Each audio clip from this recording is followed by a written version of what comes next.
যুবক বনি ইসরাইলের জেনা করে ধরা পড়েছে। তারিখে ইবনে জারির তাবারিতে লিখে জেনা করে ধরা পড়েছে। বনি ইসরাইলের কন্ডিশন ছিল জেনা করে ধরা পড়লে জঙ্গল থেকে বাড়ি থেকে পিটাইয়া জঙ্গলে ফালাইয়া দেওয়া হতো। যুবককে জঙ্গলে ফেলে দেওয়া হয়েছে। সবাই মারছে, সবাই পিটাইছে।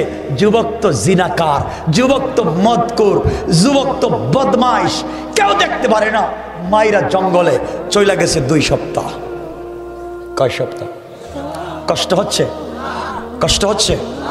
কয়দিন গেছে? সবাই বলেন। আমার মুসলমান বন্ধুগণ, গভীর মনোযোগ। আল্লাহর এই গোলাম জঙ্গলের ভিতরে 2 সপ্তাহ কাটাইয়া দিয়েছে। কেউ পানি পর্যন্ত নিয়ে যায় না, খাবার নিয়ে যায় না, কেউ তার সঙ্গে দেখা করতে পারে না, কেউ যখন তার কাছাকাছি যেতে পারে না। নিষেধ করে দেওয়া হয়েছে এই যুবকের কাছাকাছি কেউ যেতে পারবে না। জেনা করেছে, গ্রাম থেকে বের করে দেওয়া হয়েছে।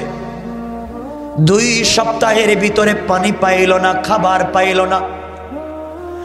যুবক চিন্তা করে দেখে এই দুনিয়ার জমিনে চলার পথে আমার অনেক বন্ধু ছিল, আজকে আমার কোন বন্ধু নাই। বিপদের সময় কেউ আমাকে দেখতে আসলো না।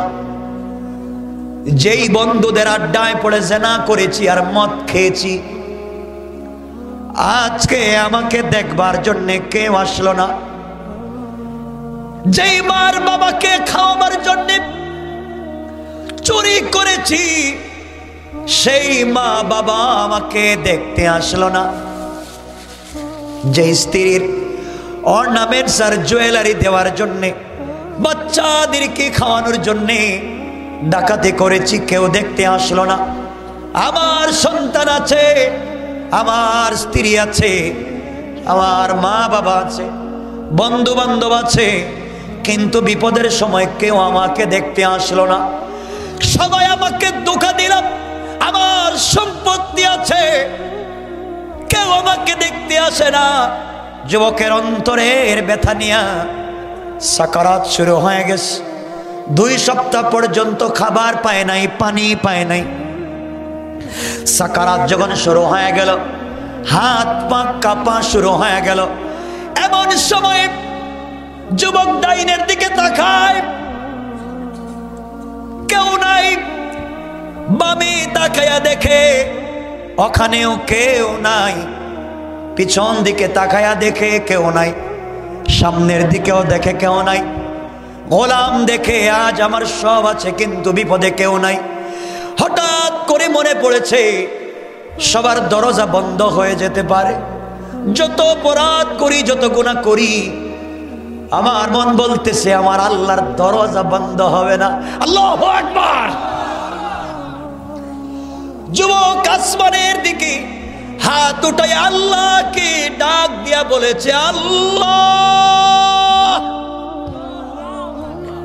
এই কঠিন বিপদে মা আমাকে দেখতে আসে নাই, বাবা দেখতে আসে নাই, সন্তান স্ত্রী পুত্র কেউ আসে নাই। আল্লাহ তাআলা, আমি ভুল করেছি, অন্যায় করেছি, অপরাধ করেছি। আল্লাহ তাআলা, আমি বুঝতে পেরেছি তুমি ছাড়া কেউ নাই। সবাই ভুল বুঝে, তুমি তো আমাকে তোমার হাত দিয়া তৈরি করেছো। আল্লাহ তাআলা, তুমি কি আমাকে ক্ষমা করতে পারো না? আমার অপরাধগুলোকে কি মাফ করতে পারো না? আয় আল্লাহ তাআলা, কথা দিলাম আমি যদি বেঁচে যাই, কথা দিলাম তওবা করলাম, আর কোনোদিন গুনাহ করব না, আর কোনোদিন অন্যায় করব না। আর যদি মরে যায়, তওবা করার সুযোগ দিয়ে আমার তওবাকে কবুল করো। আমার সামনে কেউ নাই। আল্লাহর গোলাম যখন চোখের পানি ছেড়ে কান্না করে, আল্লাহর তো বরদাস্ত হয় না। গোলাম যখন মুনিবকে ডাক দেয়, মুনিবের বরদাস্ত হয় না। এই জন্যে ডাকবেন শুধুমাত্র কেবলমাত্র কাকে? সবাই বলেন। বিপদে পড়ে ডাকবেন পীর সাহেবকে, মুর্শিদকে, কারে? সবাই বলেন আল্লাহকে। আল্লাহ রাব্বুল ইজ্জত ওয়াল জালাল সূরা ফুরকানে বলেন, ওয়াল্লাযীনা ইয়াকুলুনা রাব্বানা, আমার আল্লাহ বলেন যারা কিয়ামতের দিনে আমি আল্লাহর সামনে দাঁড়িয়ে চিৎকার করে কাঁদতে চায় না, তারা যেন দুনিয়ার জমিনে বেঁচে থাকার সময় আমি আল্লাহকে চিৎকার করে ডাকে। আল্লাহ রাব্বুল ইজ্জত ওয়াল জালালের কাছে এই গোলাম যখন চোখের পানি ছেড়ে ছেড়ে তওবা করেছে, আল্লাহ রাব্বুল ইজ্জত ওয়াল জালাল তার তওবাকে কবুল করে তার জিন্দেগির সবগুলা গুনাহকে মাফ করে জান্নাতি বলে ফয়সালা করে দিতে আমার আল্লাহ 1 মিনিটও দেরি হয় নাই। কোন সুবহানাল্লাহ।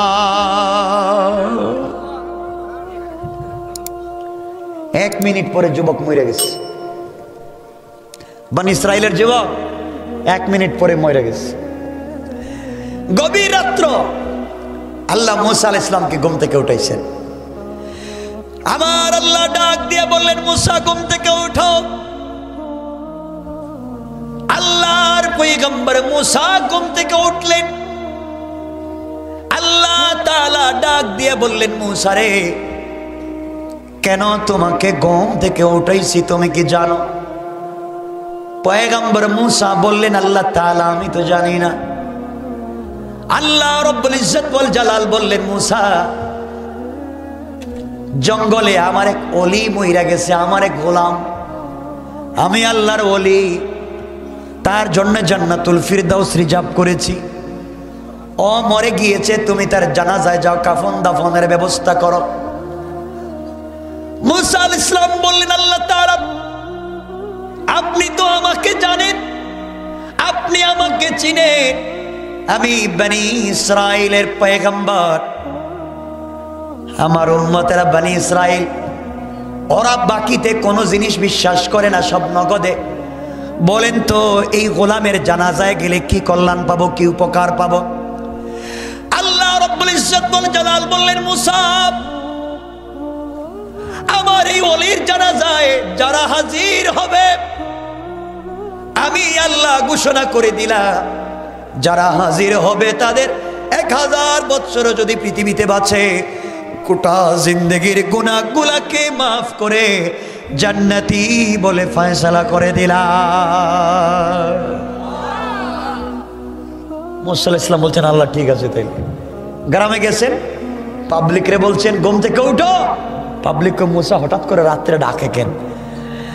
উঠাইলেন, কি হয়েছে?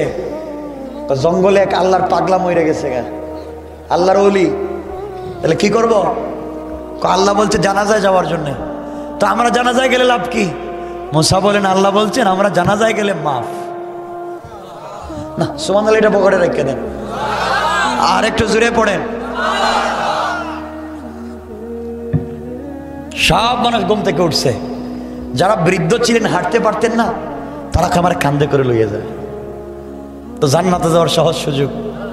সব মানুষ গেছে জঙ্গলে, গিয়া দেখে আল্লাহ বললেন তার ওলি, আর পাবলিক দেখে এটা জিনাকার যুবক। সুবহানাল্লাহ বললেন না? আরো জোরে বলেন না? জিনাকার যুবক। সবাই বলো, ও মুসা আর কত শয়তানি করবা? যারে মাইরা পিটাইয়া গ্রাম থেকে বাহির করছে জিনার অপবাদে, আর তুমি বলতেছো ওলি। মুসা কয়, আমি তো মারলাম, আমিও তো এর মারছি, জিনাকার। তা আল্লাহ বললেন ওলি, আমি তো কিছু বুঝলাম না। মুসা আলাইহিস সালাম গরম না নরম? কথা বলেন না? গরম মানুষ। আল্লাহর কাছে বলতেছেন, আল্লাহ আল্লাহ এরা জিনাকার, আর তুমি বলো তোমার ওলি। আল্লাহ বলেন, মুসা জিনাকার ঠিক আছে, গুনাহ করছে তাও ঠিক, কিন্তু গুনাহ করার কারণে সবাই তোমরা তাকে বের করে দিয়েছ, সবাই দরওয়াজা লাগাইয়া দিয়েছ, কিন্তু আমি আল্লাহ আমার গুনাহগারের জন্য রহমতের দরওয়াজা বন্ধ করে দেই না। এই পাগলা যখন জিনা করার পরেও আমার কাছে মাফ চাইছে আর চোখের পানি ছাইড়া দিছে, ও মুসা জানিস না রে, এই চোখের পানির অনেক দাম আমার কাছে, সাথে সাথে আমি আল্লাহ মাফ করে দিয়েছি। সুবহানাল্লাহ বলেন। আমার বন্ধুগণ, এই নবীর যা দাম যেমন, এই নবীর উম্মতের দাম তেমন। আমার বন্ধুগণ, আল্লাহ রাব্বুল ইজ্জত ওয়াল জালাল মুসাকে বললেন, মুসা রে, তোমার সঙ্গে কথা বলার জন্য তোমাকে তুর পাহাড়ে নিয়ে এসেছি। মুসা বললেন, আল্লাহ তাআলা তোমাকে কি একটা কথা বলতে পারি? আল্লাহ বললেন, মুসা কি বলতে চাও বলো। আল্লাহর কাছে মুসা বললেন, আল্লাহ তাআলা তুমি বলো তো আমি কোথায় আর তুমি কোথায়?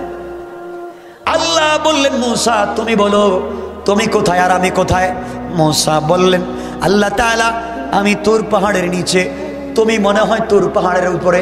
আল্লাহ বললেন, মুসা না না, তোমার আর আমার মধ্যে ওখানে রয়েছে ৭০,০০০ নূরের পর্দা। কোন সুবহানাল্লাহ। কিন্তু মুসা জানো না, কিয়ামতের আগে আমি আল্লাহ এমন একদল জাতি আর আমার গোলাম বিশ্ব নবীর উম্মতকে পৃথিবীতে দিচ্ছি, ওদের সঙ্গে যখন আমি কথা বলবো, দেখা করব আমি আল্লাহ, তখন আর কোনো পর্দা থাকবে না, পর্দা থাকবে না। ওরা যখন সেজদায় গিয়ে আমি আল্লাহকে ডাক দিবে, ডাক দিতে দেরি হবে, সেজদা দিবে যেখানে, আমি আল্লাহ ওখানে হাজির হয়ে যেতে 1 মিনিটও দেরি হবে না। কোন সুবহানাল্লাহ।